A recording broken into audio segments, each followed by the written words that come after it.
حضور غوث پاک رضی اللہ تعالیٰ عنہ آپ کا ایک بڑا مشہور و معروف واقعہ ہے. 12 سال تو بعد آپ نے ڈبا بیڑا جو ہے اس کو آپ نے تار دیتا. اب لوگ اس سے بڑے اعتراضات کرتے ہیں اور اس واقعے کو بھی بیان کرنے وچ کچھ کمی بیشی ہو جاتی ہے جس کی وجہ سے دوسرے لوگوں کو موقع مل جاتا ہے اعتراض کرنے کا. پہلی بات تو یہ ہے اس واقعے کے بیان دے وچ کچھ کمی بیشی ہے. کچھ کہتے ہیں کہ کمائی نے منت مان لی اور اس نے منت پوری نہ کی تھی تو اس نے منت منی کہ بیٹا ہوئے گا تو میں 11ویں کا ختم دلاواں گی.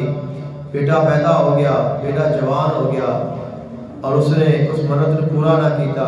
اس کی برات لے کے جا رہی سی اور حضور غوث پاک رضی اللہ تعالیٰ عنہ نے ان کی برات جڑی ہے ساری ڈبو دیتی اور پھر اس نے دوبارہ معافی منگی 11ویں کی تھی اور پھر بیڑا 12 سال بعد تر پیا.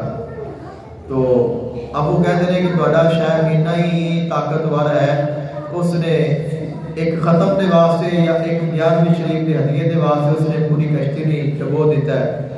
یا پھر کہتے ہیں کہ اگر وہ 12 سال تک جو ڈبیا رہا ہے تو 12 سال تک وہ لوگ کرتے کی رہے ہیں, وہ کھاندے کی رہے ہیں, وہ پیندے کی رہے ہیں اور انہوں کا سارا نظام حیات کی بھی چلتا رہے. تو مختلف سوالات نے. پہلی جڑی چیز ہے یہ واقعہ اس طرح نہیں ہے. حضور غوث پاک رضی اللہ تعالیٰ عنہ آپ بیڑے ڈبون والے نہیں ہیں, ڈبے بیڑے تارن والے ہیں. اگر کوئی آگے کہ حضور غوث پاک نے بیڑا ڈبو کے تاریا ہے تو یہ غلط ہے. آپ نے ڈبیا ضرور تاریا ہے اور آپ کا لقب ہے محی الدین, دین نو زندہ کرنے والا. تو اصل میں ہے کہ آپ نے دین نو زندہ کیتا ہے, آپ نے دین نو تازگی دیتی ہے اور دین نو ایک نئی زندگی عطا کیتی ہے اپنی محنت دے نال, اپنی کوشش دے نال, اپنی تبلیغ دے نال, اللہ تعالیٰ دی توفیق دے نال اور اپنے نانا مصطفیٰ صلی اللہ علیہ وآلہ وسلم کی نگاہ کرم دے نال. تو تا آپ محی الدین بنے نے, یعنی کہ دین نو زندہ کرنے والے. تو آپ ڈبے بیڑے تارن والے نے, دریا نو ڈبون والے نہیں نے. واقعہ احساس اس طرح ہے, ایک مائی ہے اور اس کا بیٹا اس کی شادی واسطے جا رہے ہیں اور وہ بیڑا قدرت الہی کے نال ڈب گیا. جدو ڈبیا ہے تو وہ بھائی ہر سال جو سال گزرتا ہے تو دن آتا ہے اتنے جا کے اس کو یاد کرتی ہے اور روتی ہے.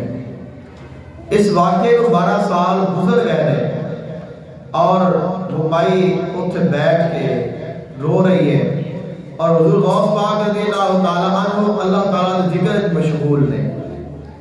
آپ کا اتنے گزر ہویا تو آپ نے دیکھا کہ بھائی کمزور ہے اور بوڑھی ہے اور رو رہی ہے. پوچھا اس سے کرو کہ بھائی کیا ہوا ہے؟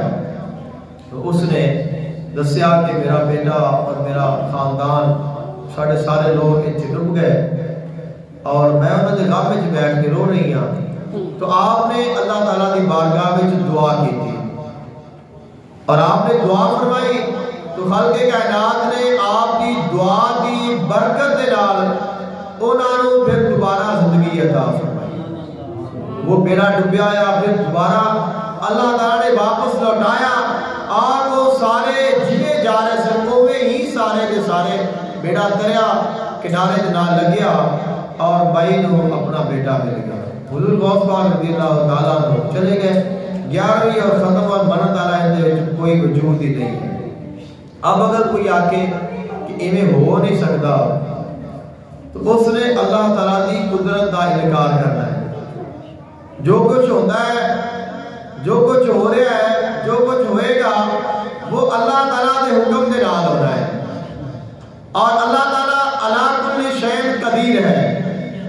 اللہ تعالیٰ ہر چیز سے قادر ہے. تو اگر اللہ تعالیٰ ہر چیز سے قادر ہے, اللہ تعالیٰ جو چاہے کر سکتا ہے. تو جو اہل ایمان ہے, مسلمان ہے, مومن ہے, منن والا ہے, اس میں چاہیے ہے اللہ کی شان کو من دیا یا وہ مان لے. اگر اللہ چاہے کچھ بھی اللہ دے واسطے کچھ بھی ناممکن نہیں، اللہ دے واسطے کچھ بھی مشکل نہیں۔ اللہ نے ساری کائنات کو دوبارہ بنانا ہے، اور کتنے لوگ دنیا سے آئے چلے گئے اور قبراں دے نشان مٹ گئے، کوئی جل گئے، کوئی ڈوب گئے، کسی نے جانور کھا گئے، کوئی کدھر گیا کوئی کدھر گیا۔ اب یہ بم دھماکے ہو رہے نے ہوندے نے، تو اس میں کتنے لوگ جڑے نے انہاں نے جانا جانیاں نے، یہاں تک کہ انہاں دے جسم دا کوئی ٹکڑا بھی نہیں ملتا۔ اللہ نے انہاں نو بھی پھر دوبارہ زندہ کرنا ہے، کرنا